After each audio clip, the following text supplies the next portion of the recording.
Manhattan streets were always alive with energy, but nothing caught attention like the luxury cars gliding through the city. Sleek Ferraris, powerful Lamborghinis, and gleaming Rolls-Royces lined the roads, each one a symbol of wealth and status. Among the most exclusive dealerships was Elite Motors, known for selling high-end sports cars to celebrities and millionaires. Inside the showroom, business went on as usual. Salespeople in sharp suits greeted wealthy clients with bright smiles, eager to close their next big deal. The air smelled of polished leather and fresh coffee, a space designed to impress. But what no one realized was that today would change everything. A visitor was about to walk through the doors, someone who didn't look like their typical customer. What happened next would leave the entire dealership in shock and send a powerful message no one would forget.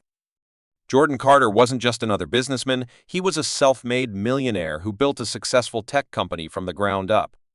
At 39 years old, he had achieved more than most people could dream of. Fast, powerful, and beautifully designed machines fascinated him. However, his decision to buy Elite Motors wasn't just about his love for luxury cars. It was about something much bigger. Jordan knew how people were often judged based on their looks, especially in places like high-end dealerships.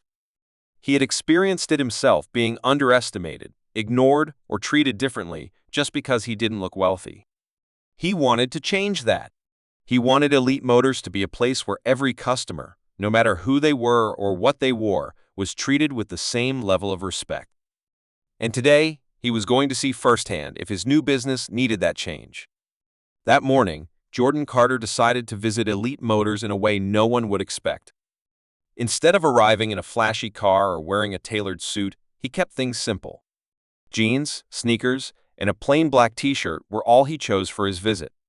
To everyone else, he looked like an average guy, not someone who owned the entire dealership. Jordan walked into the bright, shiny showroom and immediately felt the weight of the stares. Salespeople glanced at him, their smiles fading when they realized he didn't seem like a wealthy customer. He strolled through the rows of cars, admiring the Lamborghinis, Ferraris, and Bugattis, all polished to perfection. But before he could take a closer look, a sharp voice interrupted him. "Can I help you?" asked the salesman, stepping into his path. Jordan turned to face him, ready to see exactly how the staff treated someone they didn't think belonged there. Every move Jordan made was calculated. He wasn't just there to admire the cars, he was there to test the people. How they acted would reveal everything he needed to know about the culture at Elite Motors and whether his mission for change was truly necessary. Before Jordan Carter could take another step, a salesman stepped in front of him. He was a tall man in his 40s, dressed in a sharp, expensive suit. His name was Mark Evans, and from the way he crossed his arms and looked Jordan up and down, it was clear he had already made up his mind about him. "Can I help you?" Mark asked, his tone more skeptical than welcoming. Jordan nodded and pointed to a sleek Lamborghini Huracan Spider. "Yeah, I'm interested in this one." Mark raised an eyebrow. "That's one of our most expensive models. Are you sure you're in the right place?" Jordan felt the insult hidden behind those words, but he kept his face neutral. "I'm sure," he said firmly. Mark forced a tight smile. "Well, cars like this aren't for everyone. They require a serious financial commitment." Jordan knew exactly where this was going. Jordan kept his cool. "Don't worry about me," he said. "I'd like to take it for a test drive." Mark chuckled, shaking his head. "I'll check, but we don't just let anyone take these out." He turned and walked away, muttering something to another salesman. The man glanced at Jordan, smirked, and laughed. Jordan had seen this before, people assuming he didn't belong, judging him without knowing a thing about him. Minutes later, Mark returned, still wearing that smug expression. "Unfortunately, that car isn't available for a test drive right now. But maybe you'd like to see something more accessible." Jordan crossed his arms. "More accessible?" Mark shrugged. "I'm just saying, these cars are for a certain type of customer." Jordan took a slow breath, keeping his temper in check. Before he could respond, a young woman from behind the desk approached, her expression apologetic. Jordan wasn't about to let this slide. He turned back to Mark, his voice calm but firm. "I still want to drive this car. Is it available or not?" Mark sighed, clearly irritated. I'm not authorizing a test drive for you, he said, but I can show you something simpler. Jordan raised an eyebrow. So, you're saying I'm not good enough for this car? Mark gave a tight-lipped smile. That's not what I'm saying. I'm just trying to save you some time. Jordan stared at him for a moment, then nodded. All right. Let's not waste any more time then. I want to speak to the manager. Mark hesitated, shifting uncomfortably. He wasn't expecting this. Still, he forced a grin. I don't think that's necessary. Jordan didn't back down. Oh, I do. Mark sighed and turned away. A few moments later, the manager walked into the showroom. A tall man in a gray suit walked into the showroom. His name was David Collins, the dealership manager. He looked at Jordan with a polite but puzzled expression. Is there a problem here? Jordan didn't hesitate. Yeah, there is. I'm Jordan Carter, the new owner of this dealership. I came here today to see how customers are treated. The entire showroom fell silent. Mark's face went pale.